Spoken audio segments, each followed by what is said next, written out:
Now, Australia's High Court has backed one of the toughest tobacco laws in the world. It ruled that cigarettes and other tobacco products must be sold in uniform packaging with graphic health warnings. Now, that comes after the court rejected a challenge by giant tobacco companies who claimed the law infringed on their intellectual property rights. The Australian Attorney General described it as a victory for parents.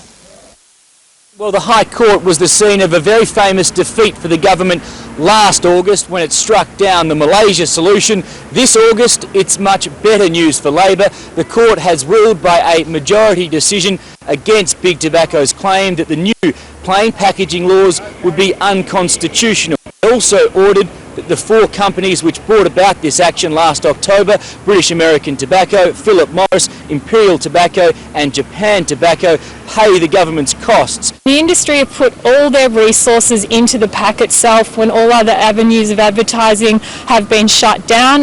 They know this has an impact, so this is a great outcome for public health. Now, the court won't publish its full reasons for several weeks, but it essentially rejected the claim that by forcing tobacco companies to sell their cigarettes in plain packets, the government was effectively acquiring their trademarks and the brands that they've spent billions of dollars developing and marketing. So what that means is that from December, all cigarettes in Australia will have to be sold in the same drab olive brown packets with graphic health warnings on them. The only way to identify the brands will be their names written in the same generic fonts. But the government isn't in the clear yet. It's still facing two legal challenges under international trade and investment rules, which, if successful, could expose the government to billions of dollars in compensation claims. And the eyes of the world will be eagerly awaiting the outcome of those two cases, with the United Kingdom, Turkey and New Zealand among the countries considering following